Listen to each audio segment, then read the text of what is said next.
Pelo contrário, eu acho que a polícia militar do Brasil tinha que matar mais. Soberania. O que é soberania? É o poder que dita quem pode viver e quem deve morrer. Como se exerce? Através do controle sobre a mortalidade e definindo a vida como a implantação e manifestação de poder. Como se manifesta esse poder? Através do executivo, legislativo e judiciário. Basicamente, a soberania consiste no direito do Estado de decisão última. Matar ou deixar viver constituem os limites da soberania, seus atributos fundamentais. Estamos aqui na aldeia Maracá, no Maracanã, para falarmos sobre o estado de exceção. Como pensar a questão indígena como um estado de exceção? O que é o estado de exceção? É um espaço vazio de direitos, onde a norma vale, porém não admite sua força. O modo de pensar ou de proceder se afasta do comum e do usual. Dessa forma, se desvia da regra. O estado de exceção é a indeterminação entre democracia e absolutismo. Como disse Agamben, o totalitarismo moderno pode ser definido como a instauração, por meio do estado de exceção, de uma guerra civil legal que permite a eliminação física não só dos adversários políticos, mas também de categorias inteiras de cidadãos que por qualquer razão pareçam não integráveis ao sistema político. Biopolítica é o termo utilizado por Foucault para designar a forma na qual o poder tende a se modificar no final do século XIX e início do século XX. As práticas disciplinares utilizadas antes visavam governar o indivíduo. A biopolítica tem como alvo o conjunto dos indivíduos, a população. A biopolítica é a prática dos biopoderes locais. No biopoder, a população é tanto alvo como instrumento numa relação de poder. A biopolítica contrasta com modelos tradicionais de poder baseados na ameaça de morte. Ela representa uma grande medição social que se aplica à população a fim de controlar a vida. A vida faz parte do campo do poder. O pensamento medicalizado utiliza meios de correção que não são meios de punição, mas meios de transformação dos indivíduos. E toda uma tecnologia de comportamento do ser humano está ligada a eles. Permite aplicar à sociedade uma distinção entre normal e patológico, e impor um sistema de normalização dos comportamentos e da existência, dos trabalhos e dos afetos. As disciplinas, a normalização por meio da medicalização social, a emergência de uma série de biopoderes e a aparição de tecnologia dos comportamentos formam, portanto, uma configuração do poder que, segundo Foucault, é ainda nossa. Nós vamos começar falando do conceito que o Michel Foucault analisou na sua obra Em Defesa da Sociedade, um curso proferido no Collège de France nos anos 70, na década de 70, onde ele tenta analisar o que é o conceito de biopolítica, né? O que ele influencia na sociedade, qual é a relação dele com o racismo do Estado. E quando nós vamos observar o Palácio da Fazenda, né, essa construção monstruosa aqui no centro da cidade do Rio de Janeiro, criado na época aqui, que era a esplanada dos ministérios da então capital federal, que era o Rio de Janeiro dos anos 30 e 40, Getúlio Vargas tenta criar uma espécie de imensidão dessa construção arquitetônica, ou seja, uma imensidão do Estado em relação ao indivíduo, em relação ao cidadão, que de certa maneira é uma perspectiva histórica que a gente pode observar desde a igreja na Idade Média, que era construído as grandes igrejas durante a Europa medieval, durante a cristandade, uma diferenciação muito grande do ser humano e a igreja, ou seja, mostrando a subserviência da instituição em relação ao indivíduo. E isso se enquadra muito na biopolítica, como nós estamos estudando. E o exemplo do Palácio da Fazenda mostra muito claramente isso. Só que o conceito de biopolítica que Foucault apresenta é dos anos 70, da década de 70. Aspecto que esse do Palácio ainda não era disso. Mas como Foucault é um grande homem, é um grande intelectual, um dos maiores pensadores, por assim dizer, do século XX, ele analisa essa trajetória nisso e a gente pode então analisar esse conceito, uma perspectiva histórica que enquadra o Palácio da Fazenda, uma construção dos anos 30, nesse aspecto da biopolítica e no racismo de Estado.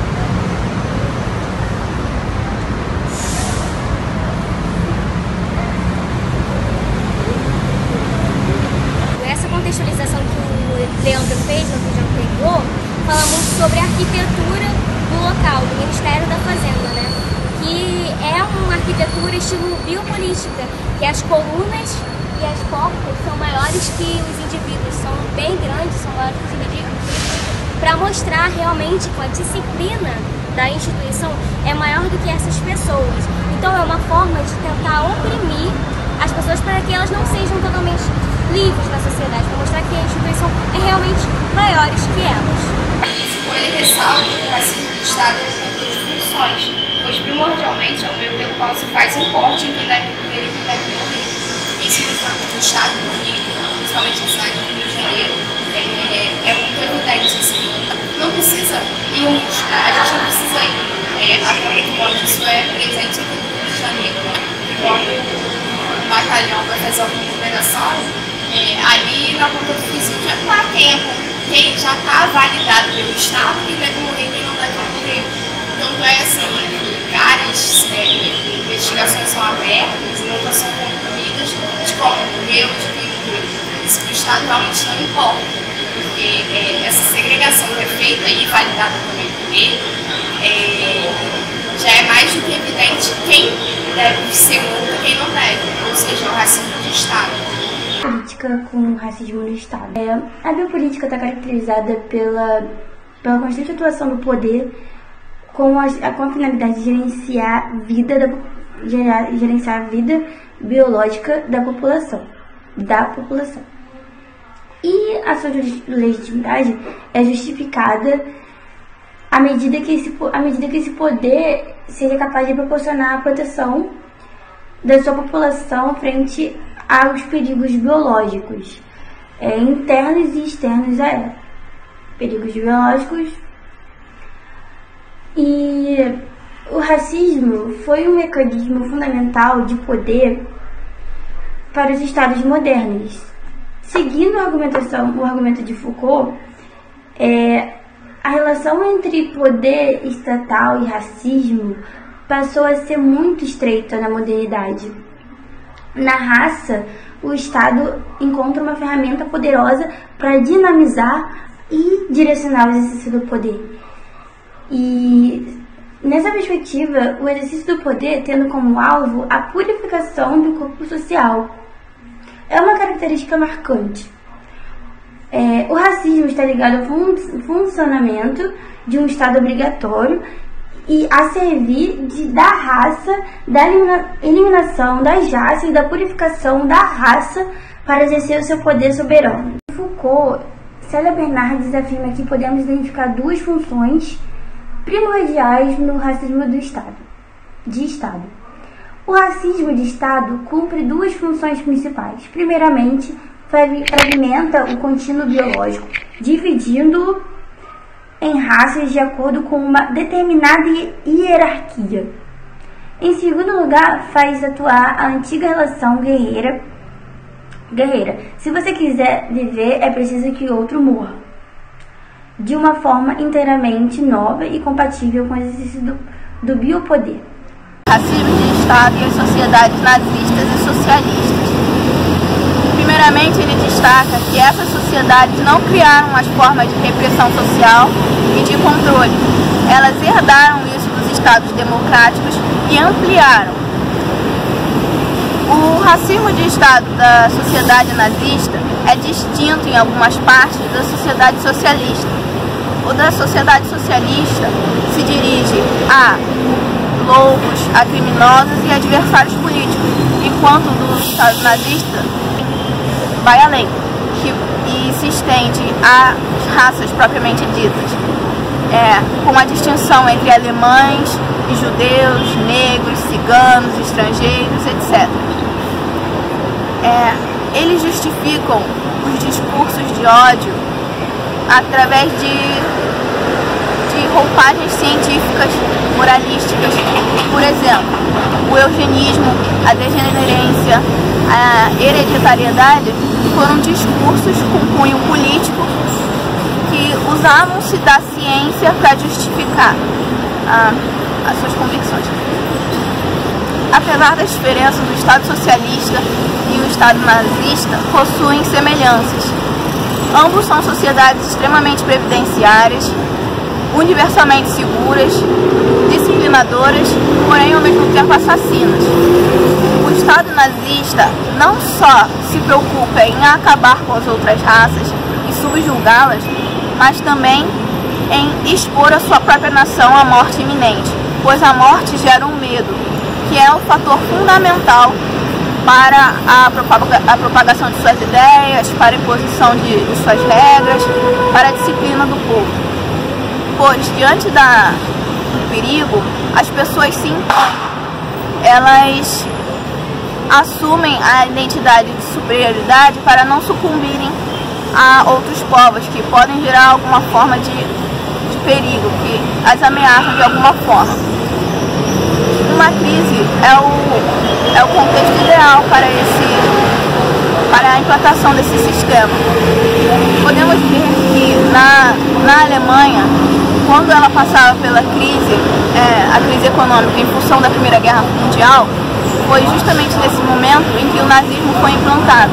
Da mesma forma a Rússia, que estava passando por um período de grande fome, foi nesse contexto que o socialismo conseguiu se erguer.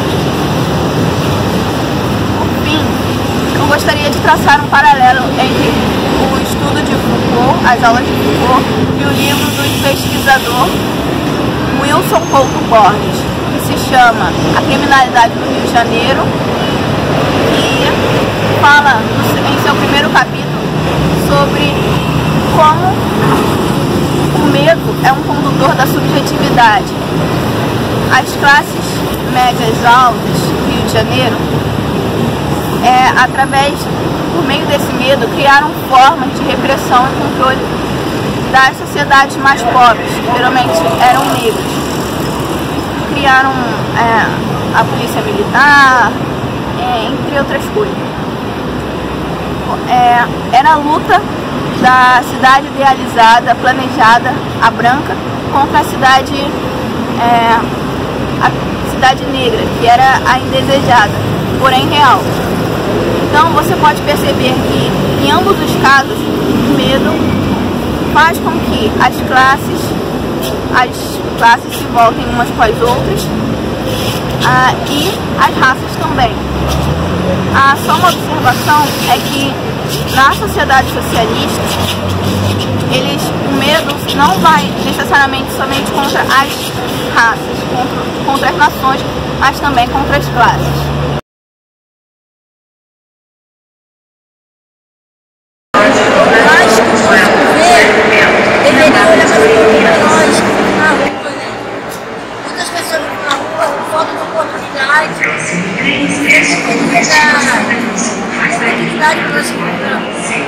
Nós está nessa porque, como eu disse, a falta de oportunidade, a falta de trabalho, pagaram os estudantes não fazem. Não pode sair na rua, não vai ter